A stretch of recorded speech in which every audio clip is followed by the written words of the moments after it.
Hello everyone, આજે આપણે બનાવીશું ભરેલી રોટલી જે આપણને આલુ પરોઠા અને સમોસાને ભૂલાવી દે અને હેલ્ધી એવું આ બનીને રેડી થાય છે અને બધાને નાનાથી મોટાને બધાને આ સરસ ટેસ્ટી લાગે છે એવી આ રેસીપી છે।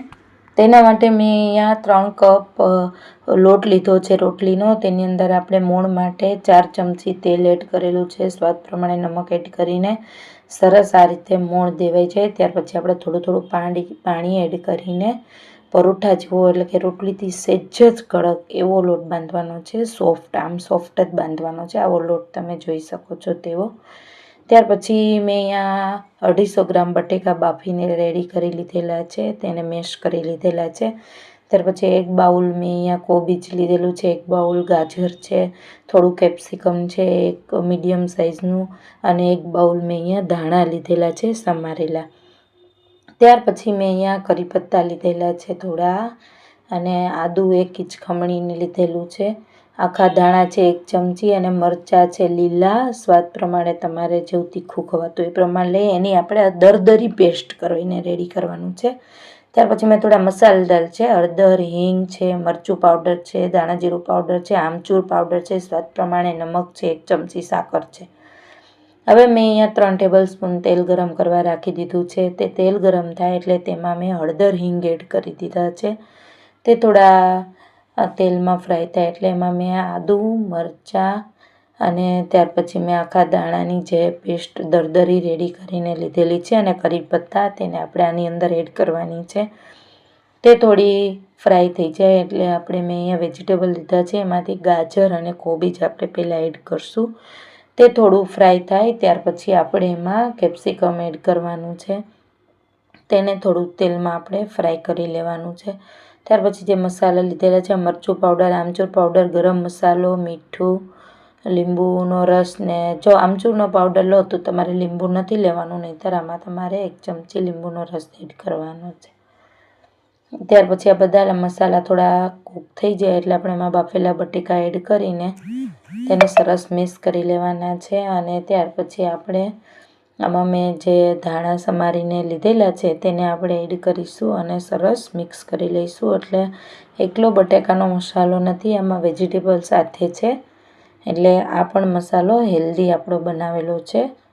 અને ત્યાર પછી આપણે જે લોટ રેડી કરેલો છે પરોઠા કરતાં થોડો ઢીલો રાખવાનો છે અને રોટલી કરતાં થોડો ટાઈટ એવો લોટ બાંધવાનો છે અને આવો સરસ સોફ્ટ લોટ આપણે કરીને આપણે એનું એક મોટી રોટલી આપણે બનાવી લેવાની છે। તમે આમાં જોઈ શકો છો એ રીતે મેં એક વેલણની મદદથી સરસ બહુ જાડી નહીં અને પતલી નહીં એવી મેં રોટલી અહીંયા રેડી કરી લીધેલી છે। ત્યાર પછી આ રોટલીને આપણે શેકી લેવાની છે। મેં અહીંયા આ રોટલી રેડી કરું ત્યાં મેં એક તવો ગરમ કરવા રાખી દીધો છે ગેસ ઉપર। હવે આ થોડો ગરમ થઈ ગયો છે, હવે આ રોટલી બની ગઈ એટલે આપણે એની અંદર એડ કરી દઈશું અને આપણે એને થોડી આ રીતના ગોલ્ડન બ્રાઉન એક સાઈડ થાય એટલે ફેર બંને બાજુ થોડી ગોલ્ડન બ્રાઉન કરવાની છે। ત્યાર પછી આપણે બંને બાજુ આ રીતે એકદમ સરસ શેકાઈ જાય એવી ગોલ્ડન બ્રાઉન રોટલી આખી આપણી બનાવીને રેડી કરી લેવાની છે। આ રીતે તમારે બધી જ રોટલીને શેકી લેવાની છે, તમે આમાં જોઈ શકો છો તેવી ગોલ્ડન બ્રાઉન। અને આ રીતે મેં અહીંયા બધી જ રોટલી શેકીને રેડી કરી લીધેલી છે। ત્યાર પછી અંદર જે સ્ટફ છે ભરવાનું છે રોટલીની અંદર તે મસાલો બી રેડી કરી લીધેલો છે।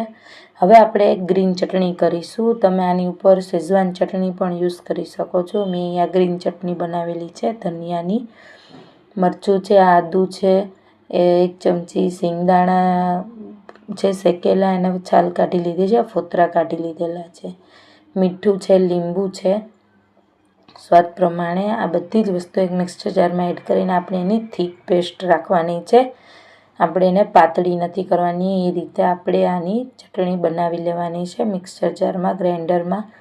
અને આ ગ્રીન ચટણી આપણે પહેલાં રોટલીમાં લગાવવાની છે, ત્યાર પછી આપણે જે સ્ટફિંગ રેડી કરેલું છે તેને આપણે આની ઉપર રોટલી ઉપર સ્પ્રેડ કરવાની છે, વચ્ચે આ રીતે તમારે એક કાપો રાખવાનો છે। હવે આને આપણે આખી સરસ ભરાઈ જાય એટલે આપણે આને રોટલીને તમે આમાં જોઈ શકો છો તે રીતે ફોલ્ડ કરવાની છે, આ રીતના કાપો વચ્ચે હશે એટલે આ રીતે સરસ રોટલી આપણી ફોલ્ડ થઈ જશે અને પરોઠા જેવાનો શેપ આવી જશે. હવે આ સ્ટફ રોટલીને આપણે આ જ રીતે મેં અહીંયા બીજી રોટલીને પણ એ જ રીતે પહેલાં ગ્રીન ચટણી લગાવીને ઉપર જે આપણે સ્ટફિંગ જે રેડી કરેલું છે ગ્રીન ચટણી સરસ સ્પ્રેડ કરીને ઉપર આપણે આ સ્ટફિંગને સ્પ્રેડ કરી દેવાનું છે રોટલી ઉપર. વચ્ચે એક કાપો રાખવાનો છે જેની મદદથી તે સરસ ફોલ્ડ થઈ જાય રોટલી. અને આ રીતે આનું સ્ટફિંગ પાથરીને રોટલી ઉપર સ્પ્રેડ કરીને હવે આપણે એનો પરોઠા જેવો શેપ આપી દેવાનો છે. તમે આમાં જોઈ શકો છો તે રીતે આ રીતે આપણે રેડી કરી લેવાનું છે રોટલીને. હવે આપણે આને મેં એક ફ્રાય પેન ગરમ કરવા રાખી દીધી છે ગેસ ઉપર, મીડિયમ ગેસ ઉપર. અને હવે આની ઉપર આપણે 2 ચમચી ઘી એડ કરીશું અને આપણે આ બંને રોટલીને એકસાથે મીડિયમ ગેસ ઉપર ફ્રાય કરીશું. અને એટલે એકદમ સરસ. તમે અહીંયા બટર પણ યુઝ કરી શકો છો. મેં અહીંયા ઘીમાં શેકેલી છે આ રોટલીને. અને હવે આપણે આને સરસ શેકી લેવાની છે સરસ આ રીતે. અને ગોલ્ડન મીડિયમ ગેસ ઉપર શેકવાની છે એટલે થોડી વાર પછી એકદમ સરસ એ પણ આખું ક્રિસ્પી થઈને આ રીતે ગોલ્ડન બ્રાઉન થઈ જશે.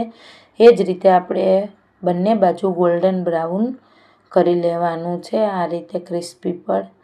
અને ત્યાર પછી આપણી અહીંયા રોટલી અહીંયા બનીને સ્ટફ રોટલી રેડી થઈ જશે, ભરેલી રોટલી. આનો ટેસ્ટ ગજબનો આવે છે ફ્રેન્ડ્સ. તમે એકવાર આ રેસીપી જરૂરથી ટ્રાય કરજો. અને આ રેસીપી હેલ્ધી બી છે. આ રેસીપી સારી લાગે તો મારી ચેનલને જરૂરથી લાઈક, સબસ્ક્રાઈબ અને શેર કરજો.